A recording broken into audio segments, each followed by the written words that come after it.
Pemirsa, jumpa lagi dengan saya Don Bosco Slamun dalam DBS To The Point.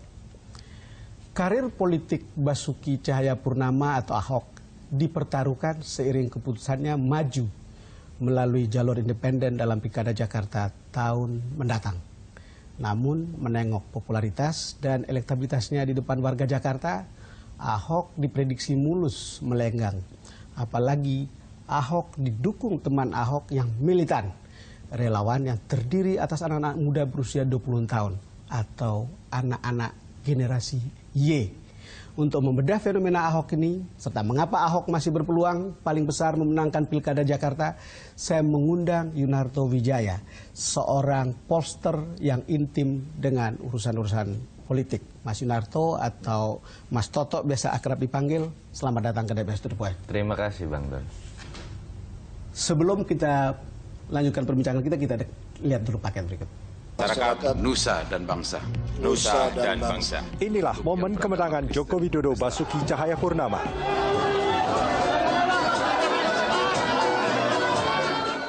Menggotong visi Jakarta Baru, pasangan yang diusung PDI Perjuangan dan Partai Gerindra ini mengalahkan sang petahana Fauzi Bowo yang dalam Pilkada Jakarta tahun 2012 lalu berduet dengan Nahrawi Ramli. Jokowi Ahok pun melambungkan harapan warga Jakarta mewujudkan Jakarta yang lebih baik.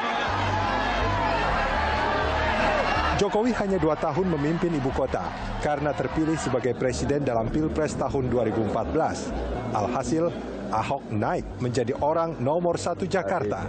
Dengan sebaik-baiknya dan seadil-adilnya. Menuju Pilkada tahun mendatang, Ahok tak lagi menggunakan parpol sebagai kendaraan politik. Sebaliknya, Ahok memilih teman Ahok untuk membantunya untuk maju dalam Pilkada 2017 lewat jalur independen.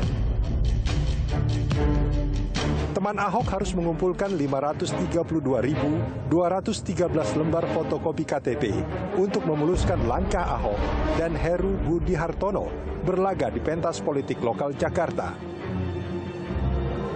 Sebuah pertaruhan bagi karir politik putra Belitung Timur itu.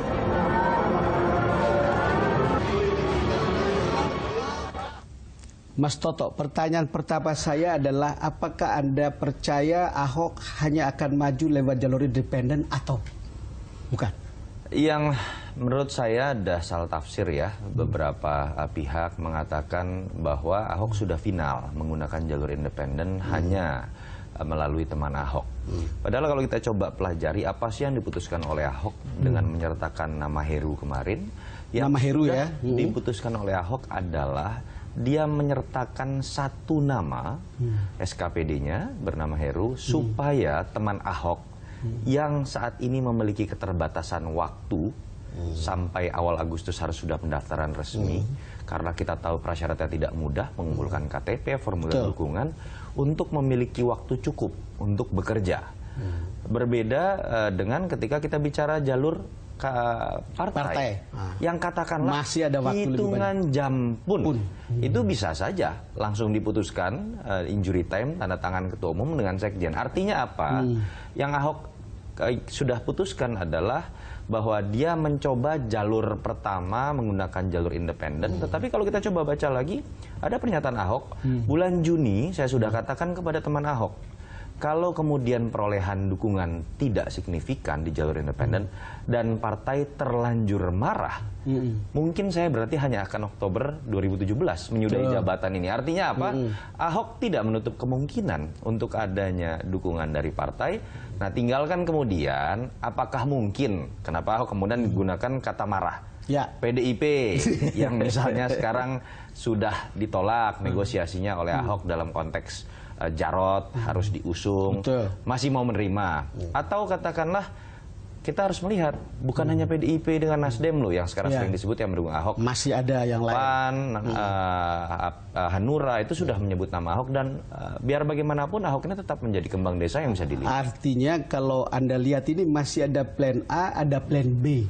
Ya, kenapa sampai dia tadi menyebut ini sebetulnya sebuah cadangan yang kemudian bisa dipakai kalau terjadi apa-apa waktu terikat. Maka nama Heru adalah orang yang disebut. Kalau lihat begitu bukan? Kalau kita mau jujur pun sebenarnya nama Heru bukan plan A. Plan A itu Jarot. Ahok sudah mengatakan berkali-kali, tetapi ketika detik ini negosiasi dengan PDIP belum mencapai titik temu, Ahok harus menyertakan nama lain karena keterbatasan waktu dari teman-teman Ahok.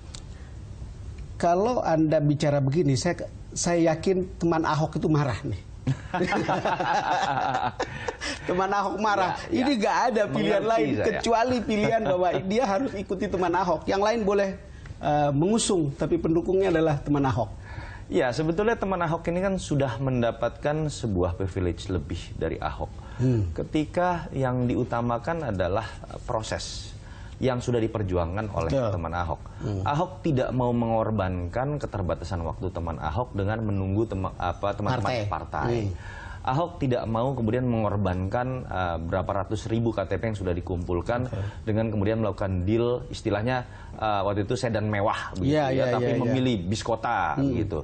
Jadi menurut saya yang juga harus menjadi wilayah abu-abu yang saat ini bisa diterima oleh teman Ahok adalah jalur partai itu memiliki posisi sederajat juga di mata hukum, di mata publik, di mata para pecinta Ahok yang tidak bisa merasakan kenikmatan ketika proses pilkada berlangsung saja. Tapi kenikmatan itu harus dirasakan oleh para pecinta Ahok ketika Ahok terpilih dan masih bisa memimpin 5 tahun ke depan. Ini ego yang menurut saya juga mungkin harus diuji juga kepada teman-teman Mas Toto, coba kita dengar apa kata Ahok nih dulu soal ini. Ya, saya udah sampaikan kalau anak-anak dukung begitu semangat, ya saya independen.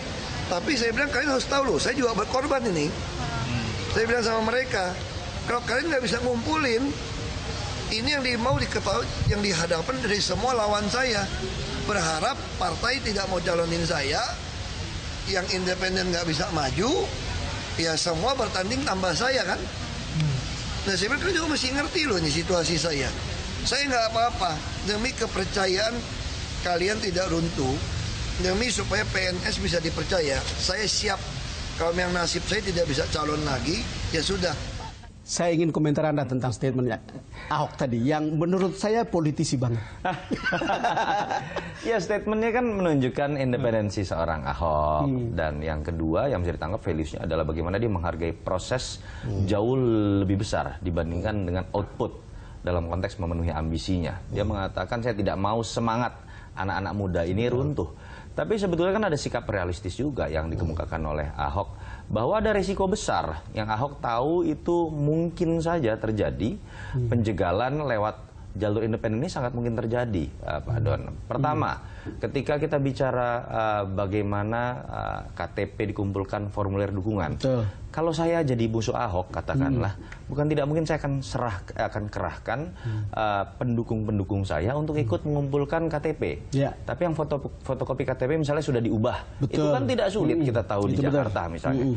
Yang kedua kita tahu, verifikasi faktual kalau kita hitung dengan jumlah waktu yang tersiksa dimiliki oleh KPUD, mungkin tidak melakukan verifikasi terhadap hampir 1 juta formulir dukungan. Artinya, dalam sejarah jalur independen, verifikasi itu selalu mencapai titik kompromi di atas di level KPUD untuk meloloskan seorang atau tidak. Itulah mengapa Ahok menggunakan juga kalimat saya berharap KPUD independen dengan objektif. Nah, sebetulnya kalau kita lihat keesokan harinya setelah Ahok mengeluarkan statement itu, Ahok mengeluarkan statement itu tadi, kalau bulan Juni tidak signifikan dan partai terlanjur marah, ya sudah resikonya saya tidak maju. Risiko tidak maju. Artinya apa? Ahok tidak mengatakan dirinya sudah menutup kemungkinan buat partai. Yang dia tantang adalah apakah partai nanti masih mau dengan saya. Risiko itulah yang harus diambil. Jadi, ketika partai pada bulan tertentu di mana kemudian tidak mencalonkan dia, sementara independen bermasalah kan. Betul, dan Ahok sudah mengatakan ini sesuatu yang diinginkan oleh lawan-lawan Ahok, bahwa ketika dengan partai sudah terjadi disharmonisasi, secara administrasi mungkin dijegal. Itu yang sedang dilempar wacananya oleh Ahok, sehingga membuat pecintanya kemudian berbondong-bondong untuk mengumpulkan KTP, atau kemudian membuat partai-partai berpikir ulang, jangan-jangan kami masih punya waktu untuk meminang Ahok. Ini saya pikir hal yang realistis yang bisa keluar juga dari mulut seorang Ahok. Hal yang realistis, tetapi sebuah langkah politik dua kaki yang mungkin cerdas. Cerdas, berlandaskan hukum dan membawa budaya baru dalam politik kita. Membawa budaya baru dalam politik kita. Kita akan lanjutkan perbincangan kita setelah ini, Mas. Pemirsa, kita akan segera kembali. Mas Toto, analisis Anda mengejutkan saya ketika Anda bilang bahwa Ahok itu masih membuka peluang untuk dicalonkan oleh partai. Kira-kira begitu ya, tidak pasti bahwa itu akan calon independen. Ya, itu analisis Anda bukan? Sebetulnya baiknya lewat calon independen dan bukan itu apa? Yang kita lihat ya, secara konservatif menggunakan jalur partai tentu saja mesin politik lebih mudah bergerak. Betul. Katakanlah sampai level teknis bagaimana munculnya saksi-saksi lebih mudah dilakukan secara satu atap. Apalagi katakanlah PDIP misalnya, dalam hal ini kan partai kader yang mudah menghidupkan mesinnya. Walaupun sejarah dalam pilkada di Indonesia juga memperlihatkan fakta yang berbeda. Dari Sabang sampai Merauke bahkan saya bisa katakan, ternyata tingkat kemenangan seorang kandidat tidak berkorelasi linier dengan jumlah partai yang mengusung. Betul. Dari sisi persentase. Jokowi Ahok adalah contoh paling fenomenal. 15% kekuatan bisa mengalahkan Foke yang jauh memiliki mesin politik lebih besar begitu. Dan di daerah-daerah lain pun seperti itu. Yang kedua tentu saja ketika kita bicara mesin politik, ada yang mengatakan secara taktis bahwa pengorganisasian massa dalam event-event menimbulkan bandwagon effect juga lebih mudah. Dan secara otomatis itu akan bisa memenangkan. Itu logika yang sama seperti ketika mengkonsolidasikan saksi. Tapi sejarah pilkada juga memberikan hal yang berbeda. Artinya apa? Saya lebih banyak menangkap mitos. Dari lebih banyak apa menangkap yang mitos tentang kalau mengenai partai, keunggulan mengenai partai yang sering diklaim oleh kebanyakan partai. Yang mengklaim dirinya adalah seakan-akan satu-satunya saluran untuk konstituen menyalurkan aspirasi termasuk di pilkada. Mas Tok, sebelum Anda lanjutkan, punya alasan nggak teman Ahok mengatakan harus lewat teman Ahok saja, tidak perlu lewat partai? Ini generasi baru yang muncul saat ini dan kebetulan mungkin terartikulasikan oleh gaya Ahok atau apa? Saya melihat ya ini bentuk spontanitas yang mungkin terlalu berapi-api kalau mengatakan tidak boleh melalui jalur partai.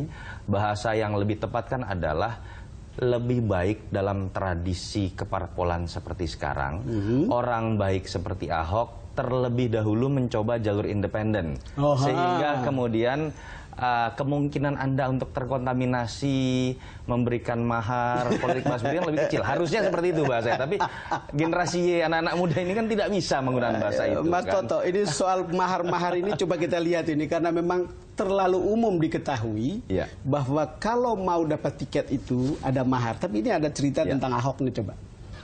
Parpol nggak minta mahar loh, tapi cuma minta anak cabang rantingnya bergerak. Coba bayangkan.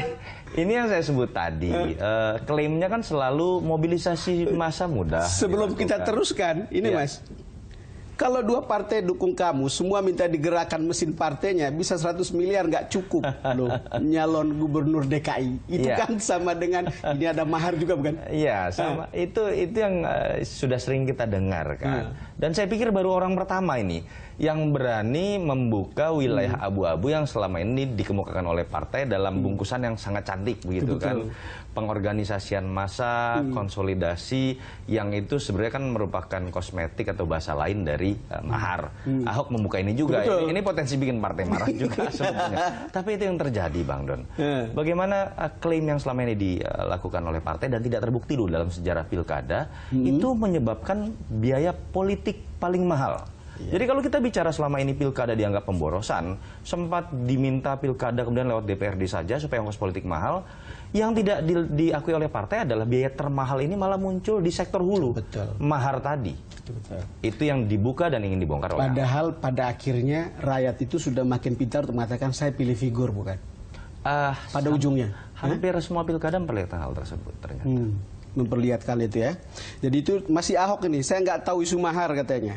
Saya sampaikan gini, PDIP saya tegaskan dari dulu saya kenal nggak pernah kena mahar. Coba saya katakan ikut teman Ahok lebih enak, nggak perlu keluar duit.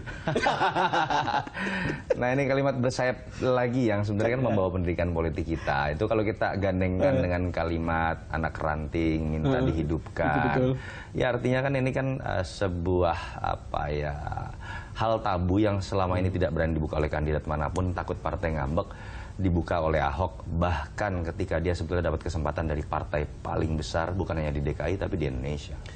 Mas Toto, dengan mengatakan begini, Anda ingin mengatakan apakah Ahok itu dengan cara begini punya bargaining position yang bagus?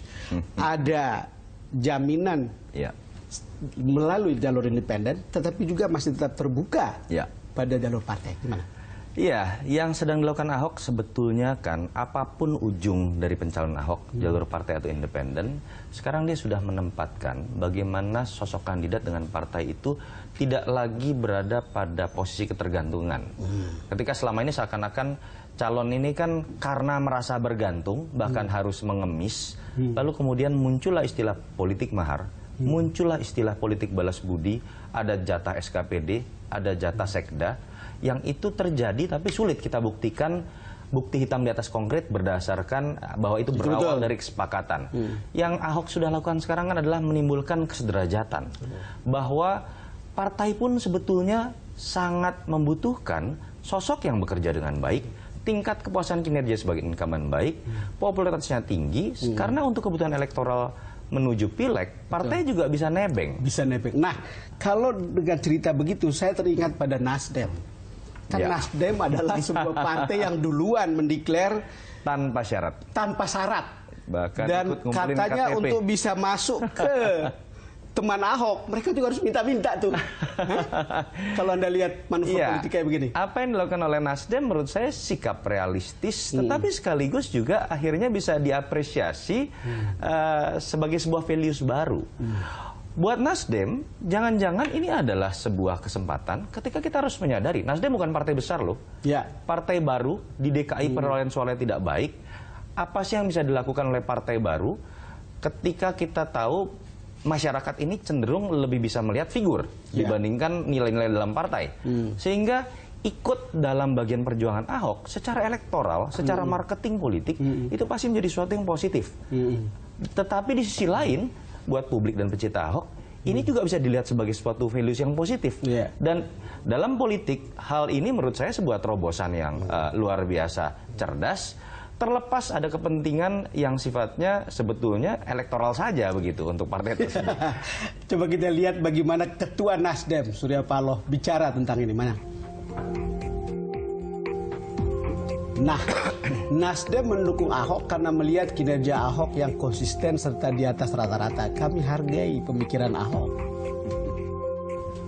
Persepsi publik masih tempatkan parpol mau menang sendiri sebagai sarang orang yang dianggap tahu arti idealisme, tapi sebenarnya pencoleng. Ini merisaukan. Sekarang yang ada bukannya kritik, tapi sinisme. Antara sikap dan ucapan harus sejalan. Kepada saudara dan sahabat yang ada dalam posisinya sebagai elit parpol, saya ingatkan, persepsi publik terhadap parpol masih merisaukan kita.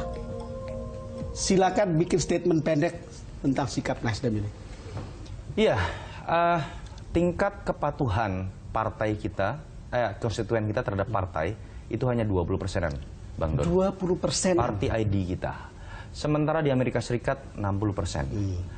Di Australia mencapai 80%. Kalau ada ketua umum yang memang membaca riset dengan baik, menyadari bagaimana tingkat fanatisme itu hanya ada pada masa pilkada, pada saat kampanye saja, pada saat oleh-oleh diberikan saja, saya pikir ini sikap yang realistis yang dikemukakan oleh seorang ketua umum untuk bisa menarik perhatian publik, untuk bisa menarik simpati publik, termasuk secara lebih teknis menarik simpati para pendukung Ahok yang kebetulan kalau kita breakdown juga di survei adalah orang-orang yang selama ini kecewa terhadap perilaku parpol. Mas Toto, jadi kalau Anda sebagai analis bisa mengatakan kepada partai, coba ikut cara-cara seperti ini, bukan? Ya, seharusnya bisa diinisiasi oleh beberapa partai yang lebih punya kesempatan dibandingkan Nasdem. Tapi kecolongan menurut saya. Mas Toto, kita break lagi. Ya, pemirsa, kami akan segera kembali. Kembali bersama Mas Toto dalam DBS To The Point. Mas Toto, selalu berbagai survei menjawab pertanyaan, mengapa Ahok? Masih Ahok. Dan itu kan ada beberapa survei yang memperlihatkan popularitas dan elektabilitasnya. So far itu adalah Ahok. Menurut Anda gimana? Saya agak berbeda dengan pandangan yang mengatakan bahwa Ahok pasti akan mulus karena faktor elektabilitas tertinggi. Karena itu dengan demikian mudah akan dibantah oleh orang-orang yang anti Ahok dengan mengatakan dulu Foke setahun terakhir juga popularitas dan elektabilitasnya jauh lebih tinggi dibandingkan dengan yang lain dan di atas 50%. Tapi bisa dikalahkan. Jadi kami juga bisa mengalahkan Ahok.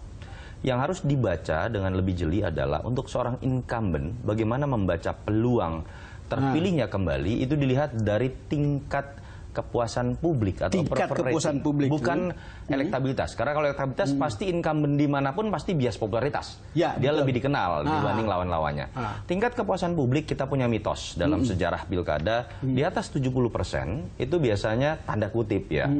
Incumbent ongkang-ongkang kaki pun menang. Dulu dibilang dengan sandal jepit saja. Dengan sandal jepit saja menang. Siapapun wakilnya dan nggak usah ngapa-ngapain pun menang. 60-70% kemungkinan besar dia berpeluang besar untuk menang. 50-60% itu lampu kuning. Di bawah 50% hampir kemungkinan dia akan kalah. Yang bisa dibaca, Foke saat itu hanya memiliki tingkat kepuasan publik di angka sekitar 45%. Kepuasan publik ya, berbeda sekali dengan elektabilitas. Betul, sehingga kemudian kita tidak mengagetkan menurut saya ketika Foke kemudian bisa kalah manakala muncul orang lain yang dianggap lebih punya prestasi sebagai penantang. Nah, Ahok memiliki modal lebih kuat sebagai incumbent, paling rendah 58% tingkat kepuasan publik di Populi, di CSIS bahkan mencapai 67%. Kepuasan publik ya? Tingkat kepuasan publik. Anda tadi bilang harus di atas 70%. 70% ongkang-ongkang kaki, dan saya tahu Ahok orang yang sulit ongkang-ongkang kaki begitu. Berapapun tingkat kepuasan publiknya. Ini yang menurut saya menyebabkan pertarungan menjadi lebih mudah. Faktor kedua adalah siapa calon lawannya. Lawannya bukan? Kalau kita lihat rasionalitas pemilih masyarakat Jakarta, kenapa 2012 memenangkan Jokowi dengan Ahok, bukan memenangkan Hidayat Nur Wahid yang lebih dulu malang melintang di level nasional, bukan memenangkan Faisal Basri yang lebih dahulu memiliki popularitas sebagai pengamat di level nasional. Ketika kita bicara Jokowi dengan Ahok, jelas yang satu adalah wali kota Solo yang sudah punya bukti konkret di Solo. Belitung Timur yang sudah punya bukti konkret di Belitung Timur. Ada track record real yang bisa dinilai secara rasional. Bukan pemimpin yang sekedar populer. Bukan karena sudah dikenal. Betul. Tetapi orang lihat track record. Itu yang menyebabkan kenapa saya mengatakan di awal yang bisa mengalahkan Ahok adalah saat itu Risma dengan Ridwan Kamil. Karena dia punya track record yang sama, modal sosial yang sama seperti yang dimiliki Jokowi yang bisa dilihat dan sudah dirasakan 2012. Tapi kalau Yusril Issa Mahendra, Adi Aksa Daud, mereka malah melintang di level nasional. Sandiaga Uno. Tetapi mereka adalah pemimpin yang hanya memiliki tingkat persepsi baik di sektor tertentu, dan itu terbukti di tahun 2012 bukan modal sosial yang cukup untuk menjadi penantang. Pernyataan Anda sangat menarik supaya kemudian teman Ahok juga tidak bisa ongkang-ongkang kaki. Walaupun Anda sudah katakan Ahok bukan tipe orang yang ongkang-ongkang kaki. Tetapi begini, ada beberapa survei yang memperlihatkan, misalnya dari CSIS saya tahun 2016 Januari yang memperlihatkan mengapa suka Ahok. Ini kan ada perbedaan antara suka, memilih, lalu kemudian puas. Betul. Kan gitu kira-kira ada hal yang. Ini ada cerita dari survei ini, coba kita lihat grafisnya. Nah, mengapa suka Ahok? Kepribadian atau personal 42,50%. Prestasi dan kinerja 29%, karakter pemerintahan yang sekarang ini mungkin tegas atau apalah 16,75% dan tidak tahu. Nih, saya ingin Anda menjelaskan soal suka. Memang kalau kita lihat dalam demokrasi kultus di negara kita ya, bagian dari ketika rasionalitas pemilih kita sebetulnya belum matang secara menyeluruh, faktor emosi terhadap tokoh, kesukaan atau ketidaksukaan, like or dislike, itu masih menjadi faktor utama. Like, dislike, tahapan selanjutnya kita masih berharap sebetulnya faktor kinerja itu yang menjadi faktor pertama. Tetapi itu tidak bisa disalahkan. Kenapa faktor personal masih lebih mudah diserap oleh pemilih kita? Karena kita masih bicara mengenai bagaimana masyarakat ini masih terjebak dalam situasi saya muak terhadap politik. Saya muak terhadap elit. Saya tidak percaya terhadap elit. Sehingga tahapan pertama yang harus kita lihat terlebih dahulu adalah bagaimana mencari elit yang bisa disukai. Itu yang menyebabkan kenapa Jokowi, kenapa Ahok, kenapa Ridwan Kamil, kenapa Risma itu lebih diingat terlebih dahulu karakter pribadinya yang berbeda dengan elit-elit lain. Baru ketika mereka percaya orang-orang ini bisa bekerja dengan baik karena punya diferensiasi karakter dan terlihat hasilnya, ya, kita baru kemudian melihat hasil kerjanya. Nah, apakah ini suatu hal yang positif? Belum mencapai tahap ini. Menurut saya suatu hal yang masih menjadi titik lemah dalam demokrasi kita. Tapi itu proses yang menurut saya harus dilewati, begitu ya. Termasuk ternyata terjadi pada Ahok. Yang kita sayangkan pada akhirnya adalah kerja keras Ahok terlebih dahulu harus kalah dan menunggu tingkat kesukaan orang terhadap gaya karakter dia yang berbeda. Meledak-ledak, spontan, bisa marah-marah tanpa pandang bulu. Sama seperti ketika orang melihat Jokowi dengan gaya lain. Nah, ini Mas, ini kriteria warga Jakarta memilih gubernur. Ini menurut Populi Center nih ya. Tegas 33%. Bersih 27%, merakyat 22%, berani 6%, agamis 3,8%. Ya. Ini sesuatu yang agak changing ya, menurut saya. Dulu kita melihat faktor merakyat ini seingat saya lebih besar. Pada masa Pak Jokowi di tahun 2012, bahkan ketika saya melakukan survei-survei di tahun 2013 menjelang Pilpres. Tetapi yang kita lihat untuk masyarakat Jakarta, faktor bersih ini sekarang sepertinya mulai lebih mendominasi ya. Yang saya lihat, suka atau tidak, ini mungkin juga sebagai bentuk kelatahan secara positif dari apa yang dimunculkan oleh Ahok. Kalau kita lihat kan inspirasi apa sih yang dimunculkan oleh seorang Jokowi dengan Ahok? Ada hal yang berbeda. Ada hal yang sangat berbeda, betul. Ada hal yang berbeda. Jokowi jelas ketika orang tanya siapa Jokowi, orang dekat dengan rakyat. Itu betul. Dari survei tahun September 2012 ini Mas, itu bisa dipercaya dan bersih dari korupsi, itu Jokowi. Betul. 59%. Orang menyenangkan, ramah dan hangat 81%. Dan itu beda sekali dengan Ahok. Ahok, Saya ingin Anda baca perubahan ini. Iya, saya pikir ini akhirnya tadi bukan budaya latah ya, kelatahan yang akhirnya dimunculkan oleh masing-masing pemimpin sehingga menular ke masyarakatnya. Jokowi ketika lebih banyak menunjukkan aspek kedekatan masyarakat dengan belusukan, lebih banyak berbicara mengenai bagaimana pemimpin harus dekat, melihat langsung ke lapangan, sehingga kemudian itu menjadi inspirasi buat masyarakat bahwa menjadi pemimpin bukan hanya pemimpin politik, tetapi itu terkait pertama-tama dengan aspek kedekatan dengan bawahan, bagaimana bisa merakyat. Berbeda dengan inspirasi yang dimunculkan oleh Ahok ketika menjadi gubernur. Yang harus ditunjukkan adalah bukan saya masuk ke gorong-gorong. Dia tidak mau lo ikut masuk ke gorong-gorong, ikut jorok-jorokan begitu. Tetapi yang ditunjukkan adalah ketegasan sikap bahwa sebelum memimpin, pastikan dulu Anda adalah orang paling bersih. Sehingga kemudian Anda bisa membawa pengaruh besar buat sistem yang Anda bangun. Mas Toto, kita jeda lagi. Pemirsa, kami akan segera.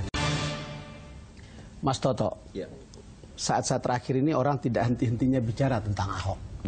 Dari kalau kita memberitakan Ahok, banyak sekali penontonnya. Mereka yang suka maupun mereka yang tidak suka. Ahok itu dalam tanda kutip itu kontroversial.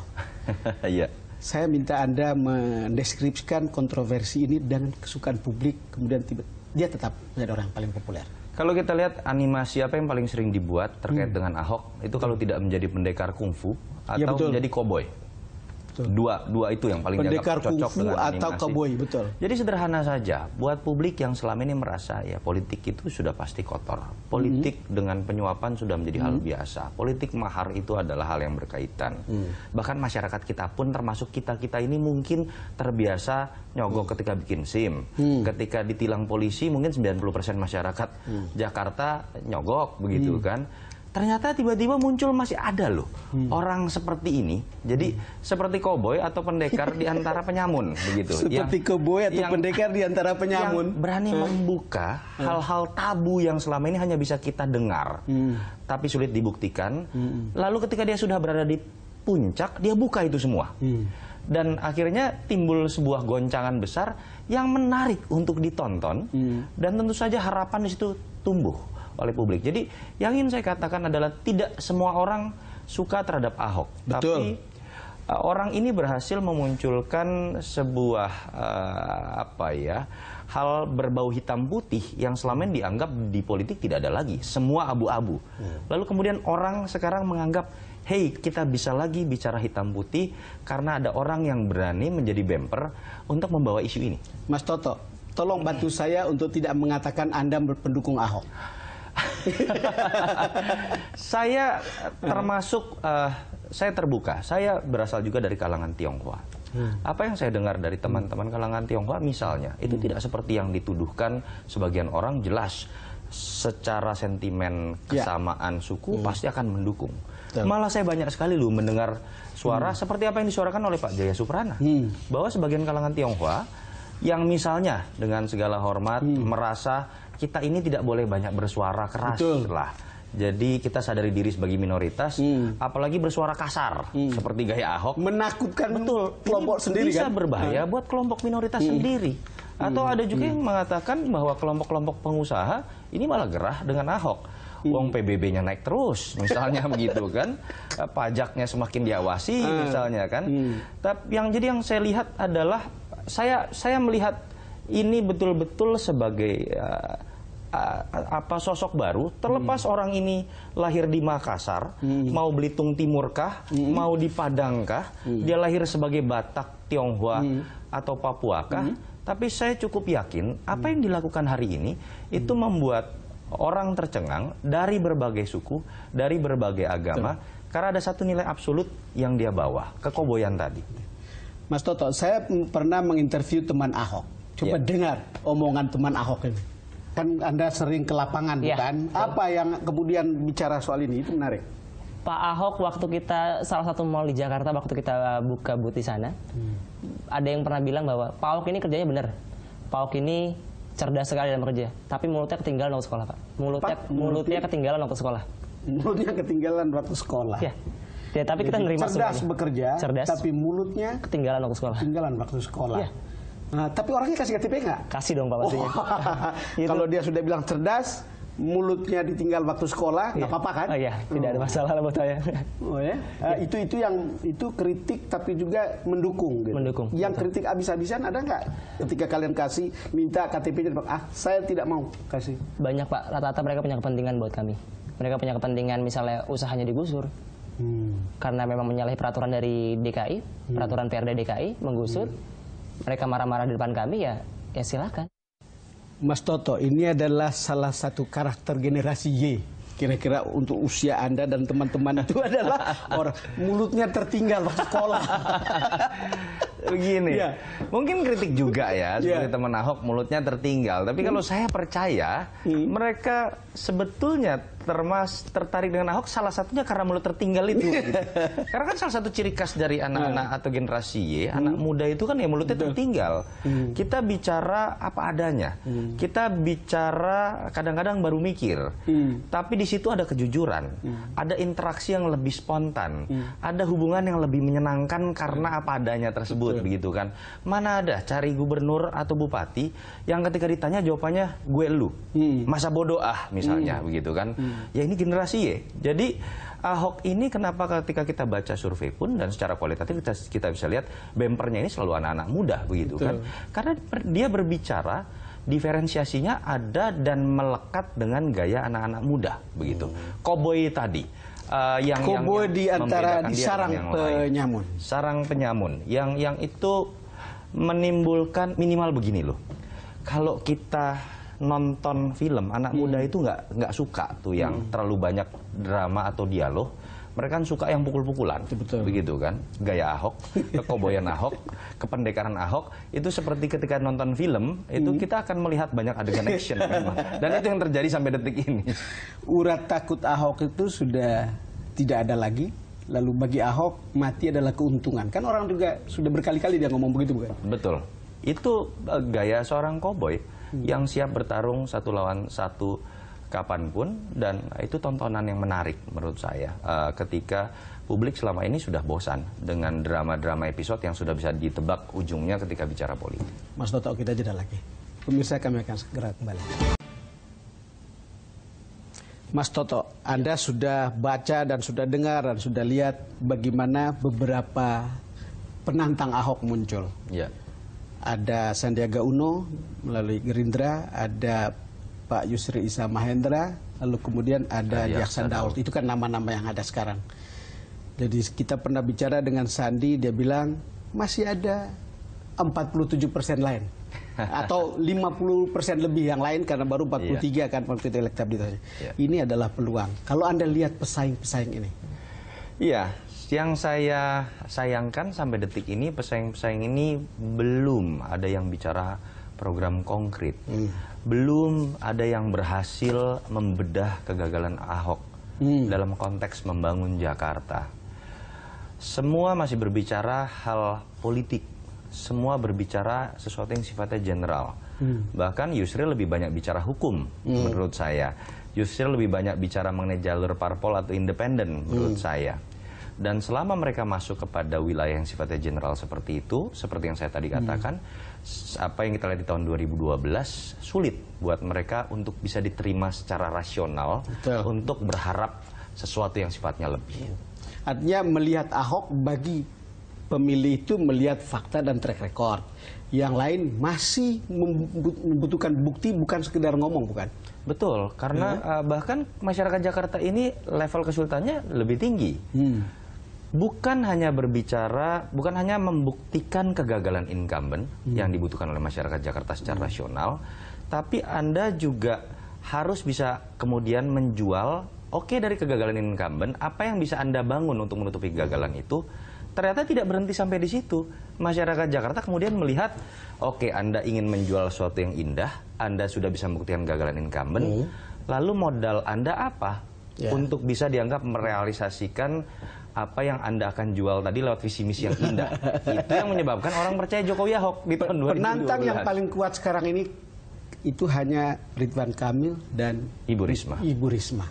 Karena mereka punya bukti konkret. Apa yang dibangun di Bandung, apa yang dibangun di Surabaya, dan kebetulan dalam konteks personality mereka juga memiliki kesamaan dengan apa yang dimiliki oleh Ahok. Modal sebagai pemimpin alternatif, modal sebagai pemimpin baru, modal sebagai pemimpin muda. Ketika kita bicara generasi Y, mereka juga panutan. Ketika kita bicara mengenai apatisme publik, mereka juga adalah jawaban. Itu yang dengan segala hormat tidak muncul di nama-nama sisa yang saya lihat. Itu tapi kan kalau soal Ridwan Kamil kan Jokowi sudah bilang kan, saya takut kehilangan yang kalah kalau Ridwan maju atau menantang Ahok. Saya takut kehilangan orang baik, katakanlah. Dan nggak berani bicara baik. Saya hanya mendengar statementnya, saya takut kehilangan orang yang kalah. Iya. Jadi kalau Ahok kalah, dia kehilangan Ahok. Kalau Ridwan Kamil kalah, maka penantang yang tersisa kalau PDIP maju, kemungkinan Ibu Risma, bukan? Iya, saya sebetulnya sudah mendengar Ibu Risma kan menolak begitu ya. Tetapi ya ketika ditanya peluang terbesar dari kader PDIP yang masih punya peluang untuk memenangkan Jakarta adalah Ibu Risma satu-satunya. Mas, apa yang akan membuat Ahok ini bisa kalah atau gagal kalau analisa Anda? Satu, kita bicara secara teknis administratif, kalau dia tidak berhasil melaju menjadi seorang calon. Dan sekarang kan dramanya menjadi menarik. Karena seakan-akan dia nekat menggunakan jalur yang lebih rawan untuk digagalkan, jalur independen. Yang kedua, saya pikir orang sudah mulai ya, kemudian menyebut-nyebut kasus hukum. Nah, sumber waras. Yang menarik buat saya begini, ada kesamaan simbolisasi di sini. Isu yang dibawa adalah kemungkinan Ahok gagal lewat dalam pencalonan. Artinya itu kan kita bicara legalitas. Betul. Dalam kegagalan Ahok secara legalitas. Yang kedua, kegagalan juga dimungkinkan mereka menyebut-nyebut bisa saja menjadi TSK misalnya. Betul. Ini juga jalur legal atau jalur hukum. Yang menarik sekarang kalau kita lihat simbolisasi perlawanan lawan-lawan Ahok mengkerucut kepada satu nama yang paling sering disebut, Yusril. Orang yang juga bisa disimbolisasikan orang yang memiliki kemampuan sangat luar biasa dari sisi legal. Artinya, tidak salah dong saya menggunakan kreativitas saya untuk berhipotesa dan berspekulasi, mungkin memang amunisi yang saat ini sedang dikumpulkan pertama-tama untuk lawan Ahok adalah pertarungan untuk menggagalkan Ahok melalui jalur hukum. Baru mereka bicara plan B, bertarung secara elektoral. Saya bicara dengan seseorang. Ya. Lalu mengatakan dia ini didorong untuk melawan Ahok. Tetapi siapa yang mendorong dia? Katanya konglomerat atau pengusaha-pengusaha hitam yang justru tidak bisa mengatur Ahok selama di Jakarta. Masa saya jadi bad guy begitu? Saya tidak tahu apakah ada juga kecenderungan orang mencari penantang Ahok untuk kepentingan ini. Iya, saya pikir dalam situasi ketika kita nyaman dengan keadaan status quo puluhan tahun ya, apalagi di Jakarta dengan tradisi-tradisi yang kita tahu itu tidak menyenangkan, tetapi harus kita terima, pasti akan banyak pihak yang merasa dirugikan. Jadi menurut saya ini konsekuensi logis. Tidak usah Ahok, majunya Jokowi saja itu kan sudah berhasil mengumpulkan kekuatan lama untuk bergabung pada satu kutub tersendiri dan kemudian menghadapi Jokowi. Ini orang yang gayanya baru, tetapi kompromi itu, kompromistis masih, ingin merangkul lo masih. Bayangkan ketika kita menebak kondisi psikologis orang-orang lama ini ketika yang maju Ahok. Sudah baru, petantang-petenteng, bicaranya hitam putih. Jadi saya pikir sebagai konsep aksi dan reaksi itu sangat normal. Mas, ini Anda bisa bayangkan nggak kalau ada pertarungan ini kira-kira begini, orang mengatakan kalau banyak calon Ahok praktis mudah lolos. Tetapi kalau head to head, possibility seperti ini bagaimana? Ya, incumbent lebih mungkin untuk dikalahkan ketika posisinya head to head. Itu terjadi di hampir banyak daerah. Dan ketika kemudian libido dari lawan Ahok ini terlalu besar dan akhirnya malah membuat mereka terpecah belah, saya pikir itu awal mula dari kesulitan mereka untuk mengalahkan Ahok. Walaupun saya melihat belakangan nama Yusril itu lumayan mulai bisa menyatukan kelompok-kelompok ini, walaupun juga saya sayangkan dari statement yang muncul, dari isu-isu yang muncul, saya lebih melihat arah pertarungan sepertinya mengkerucut kepada pertarungan hukum dan bukan pertarungan elektoral.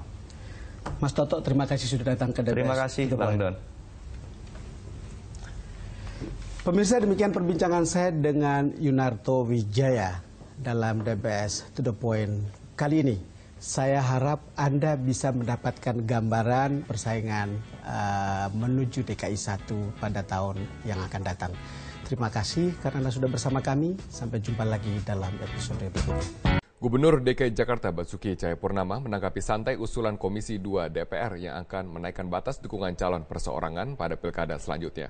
Ia optimistis relawan pendukungnya mampu mengumpulkan KTP dukungan sebanyak yang dibutuhkan sesuai dengan persyaratan.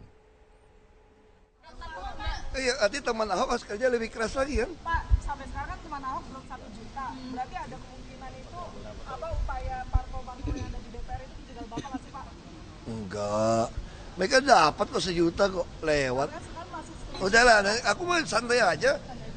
Jabatan itu betul-betul amanah. Lu gak usah rebut. Tuhan yang kasih, Tuhan yang ngambil. Yang penting lu kerja benar aja udah, gak usah pusingin. Sementara itu DPR berencana memperberat syarat dukungan untuk calon independen dalam mengikuti konsultasi pemilihan kepala daerah. Revisi undang-undang yang memberatkan calon independen bisa jadi akan mengganjal langkah Basuki Cahayapurnama alias Ahok untuk maju melalui jalur perseorangan. Komisi 2 DPR mengebut pembahasan revisi Undang-Undang Nomor 8 Tahun 2015 tentang pemilihan kepala daerah. Salah satu agendanya adalah memperberat syarat pengajuan calon independen atau perseorangan dalam pemilihan kepala daerah.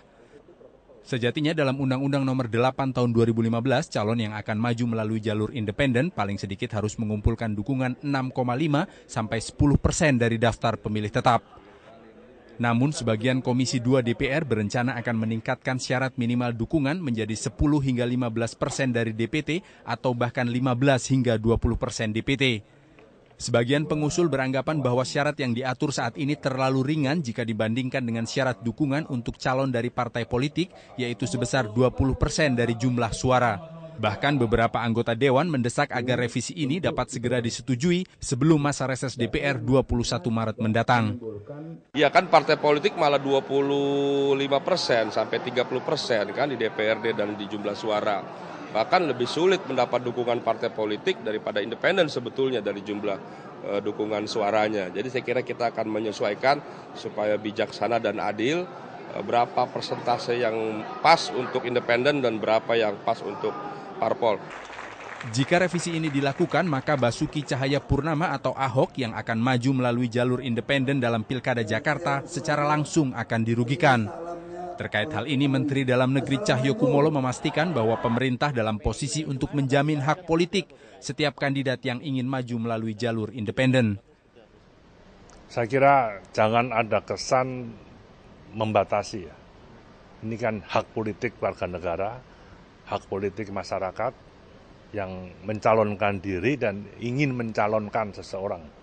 Saya pikir intinya kami ingin menjaring calon kepala daerah yang terbaik, yang mampu memimpin daerahnya. Kalau partai, silakan tanya ke partai.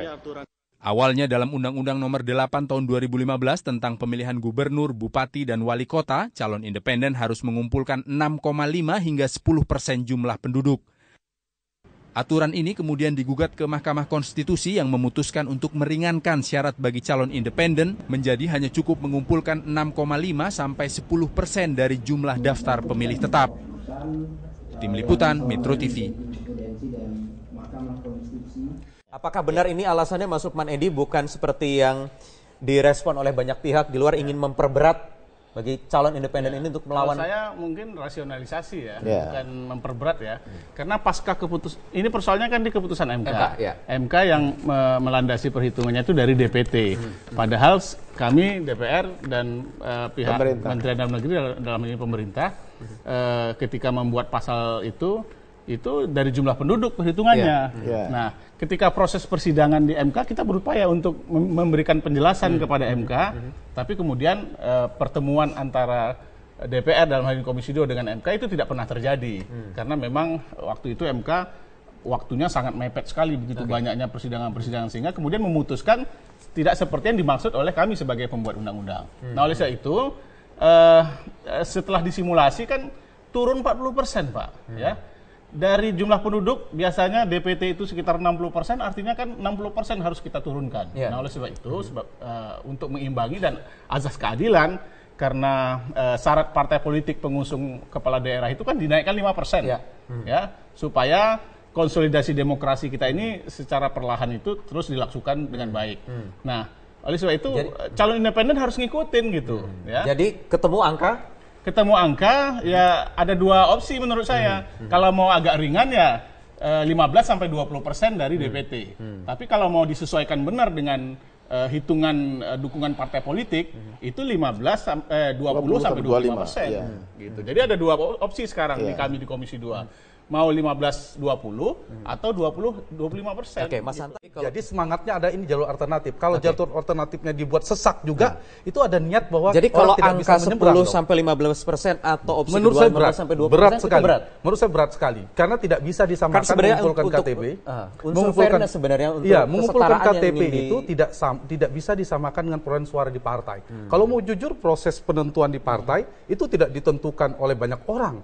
Lain ceritanya kalau partai ada proses demokratisasi, DPD-nya terlibat, konstituen anggota partai terlibat seperti proses di Amerika dan sebagainya. Di kita tidak, diurus oleh DPP yang sangat sentralistis, oleh segelintir elit, bahkan oleh satu orang yang memberi restu terhadap proses penentuan calon dari partai politik. Nah, sepanjang ini belum sehat menurut saya, maka jalur independen menjadi penting dan relevan untuk berapa yang ideal kalau angka yang sekarang 6,5-10% itu dirasa masih kurang, Mas Hanta? Saya logikanya saya balik, justru persyaratan partai yang diturunkan. Kenapa tidak misalnya semangat dari Pak Lukman di DPR, persyaratan partai yang 20% kemudian muncul calon tunggal itu akan muncul solusi yang banyak. Turunkan yang partai. Bukan menaikkan yang independen, turunkan yang partai. Kenapa tidak demikian sama? Atau tetap perlu ada? Ya, kalau menurut saya justru prinsipnya dulu ya. Prinsipnya itu semakin banyak menu ibarat prasmanan itu bagi publik kan semakin baik, sehingga ada alternatif. Ini satu paket sebenarnya soal batas atas dan batas bawah tadi. Nah, batas bawah juga diturunkan. Kalau batas atas soal tadi bumbung kosong sudah menjadi jawaban menurut saya. Jadi tidak begitu signifikansinya tidak begitu tinggi lagi. Nah, yang terpenting itu bagaimana menghadirkan ke publik partai politik menyeleksi calon-calon terbaik itu banyak pilihan. Jadi efisiensi itu jangan dimaknai hanya 2 calon. Kalau begitu bikin aja syaratnya 40% minimal. Kalau gitu hanya 2 efisien. Tapi bukan itu. Adalah proses yang mendorong proses terpilihnya pemimpin terbaik yang berintegritas dan sebagainya. Nah, jalur independen kalau kita gabungkan dengan satu paket, itu bukan upaya deparpolisasi. Justru itu adalah piranti untuk memperkuat partai. Stimulus bagi partai untuk memperbaiki. Kalau partai tidak berbenah, nanti semuanya lari ke calon independen dong. Nah, karena itu partai akan berbenah. Kalau proses di partainya bagus, berbasis meritokratis, orang akan ke partai. Ngapain saya ngumpulin KTP begitu beratnya? Saya datang ke PKB. Tapi kalau PKB misalnya syaratnya berat sekali, tidak transparan dan mahal misalnya, mohon maaf terpaksa saya alternatif ke sana. Jadi semangatnya itu pemimpin itu, misalnya itu misal. Kalau terpilih misalnya saya siapapun lah, bisa pemimpin yang terpilih itu kan harapannya tuannya itu ada rakyat, bukan partai politik, bukan juga pemilik modal. Dia mengabdi pada kepentingan rakyat, bukan kepentingan partai, juga bukan kepentingan pemodal. Semangatnya di sana. Jadi calon independen itu bukan upaya deparpolisasi. Soal batas bawah, ini semangatnya kita tarik ke Pilpres. Pilpres kan arahnya justru itu yang harus dihilangkan. Partai politik, PKB itu bisa mencalonkan calon presiden. Kenapa di pilkada kita semakin membuat sesak proses itu? Saya bukan persoalan DKI-nya, bukan persoalan ini, soal konstitusi kita ingin membangun sistem. Itu yang perlu dibenahi menurut Jadi termasuk saya. sanksi juga tidak perlu? Kalau sanksi pada posisi saya tidak perlu. Kalau misalnya, tapi soalnya memang partai politik ini kan kreativitasnya tinggi. Cara menjegalnya kan banyak cara. Nah, menjadi perlu itu. Artinya jadi perlu juga dong. Menjadi perlu kalau misalnya kreativitas ini tidak bisa dihentikan. Jadi kan semangat itu. Secara konstitusional prinsip nggak perlu, karena sudah ada Mas Lukman katakan. Tapi kalau kreativitasnya tinggi, sehingga menjadi perlu. Ini mirip Pak Sumarsono pasti setuju soal politik dinasti. Tapi kan digagalkan oleh MK lagi. Kreativitasnya tinggi kan. Satunya juga sanksi bagi partai politik yang telah memenuhi syarat untuk mendukung pasangan calon namun tidak kunjung mengusung pasangan calon. Saya ingin tanyakan langsung kepada Wakil Wali Kota Surabaya Wisnu Sakti Buwana. Mas Wisnu, Anda yang juga pernah terancam begitu ya menjadi calon tunggal saat pilkada kemarin, apa tanggapannya terkait masuknya draft soal sanksi bagi partai politik? Ya, kita sangat setuju. Artinya itu sebuah pemikiran kita waktu itu, bahwa memang ada fenomena baru pada pilkada 2015 yang lalu yang tidak pernah terjadi pada pilkada-pilkada sebelumnya. Jadi bagaimana ternyata sebuah partai politik itu bisa menjadi sebuah gerombolan yang akan membegal pilkada karena mereka tidak mempunyai calon atau mereka sudah merasa kalah duluan. Itu yang terjadi di Surabaya. Saya berkali-kali menyampaikan waktu itu sampai akhirnya kita resmi melakukan gugatan ke Mahkamah Konstitusi agar merubah undang-undang pilkada ini, bahwa calon tunggal itu juga bagian dari sebuah proses demokrasi, dan itu alhamdulillah disetujui oleh MK walaupun gugatan Surabaya itu ditolak karena Surabaya akhirnya punya lawan. Tetapi apa yang diputuskan oleh Mahkamah Konstitusi adalah usul dari Surabaya bahwa tetap calon tunggal itu diakomodir dengan menghitung juga bahwa tidak serta-merta calon tunggal itu harus jadi. Bahwa kalau dia tidak disetujui 50% lebih dari suara yang ada di wilayah tersebut, dia tidak bisa maju lagi. Artinya memang calon ini sudah tidak disetujui oleh rakyat di daerah tersebut. Makanya dia tidak punya kesempatan maju. Dan bagi partai politik yang misalkan sudah punya suara untuk bisa mengusung dan dia sengaja untuk tidak mengusung atau membegal proses demokrasi ini, memang harus diberi sanksi agar ada pembelajaran. Karena bagaimanapun juga tonggak demokrasi itu adalah partai politik. Jadi kita harus bagaimana memberikan pembelajaran pada partai politik itu agar juga memberikan pelajaran yang baik buat warga, buat rakyat, khususnya di wilayah tersebut yang sedang melakukan pilkada. Meskipun salah, tidak ada ketakutan loh partai politik itu kalah dari calon tunggal, calon perorangan. Karena kasus di Indonesia ini hanya berapa persen saja yang calon tunggal. Bahkan di periode kemarin cuma 1 Pak ya. Calon tunggal itu yang menang. Yang menang nggak ada korelasi itu. Calon independen itu menang. Jadi tidak ada ketakutan bagi partai politik untuk kemudian misalnya sampai pada menghambat calon independen, tidak ada. Makanya kita bilang ini rasionalisasi perhitungan saja, kesepakatan lama itu. Jangan kita bikin wacana baru gitu. Kalau ya. saya itu Nah, kalau soal tugas rekrutmen itu yang harus terbuka, saya lebih cenderung kalau di undang-undang ini dibikin pasal yang mengharuskan partai politik melakukan rekrutmen secara terbuka. Iya, semi konvensi kalau lah. sekarang gitu. semi konvensi. Akomodir di draft, apakah itu nanti juga belum ada. Nah, kalau ini Pak Hanta tadi kan minta kalau misalnya partai politik ini bisa terbuka rekrutmennya, merit system, kenapa nggak yang terbuka dan merit system itu kita masukkan dalam pasal dalam undang-undang pilkada, sehingga partai itu tidak hanya like and dislike, tapi amanah undang-undang. Baik. Kita akan nantikan nanti prosesnya masih kapan rencana akan mulai dibahas? Kita sudah minta Pak Sony untuk paling lambat tanggal 18 Maret kita sudah menerima draft 18 Maret 3 hari lagi ya. 3 hari lagi. Karena 18 Maret kita proses seleksi tadi secara terbuka di partai politik harus itu kita kawal ya. Apakah ini nanti akan dimasukkan, disisipkan langsung dalam pembahasan. Terima kasih Bapak-bapak.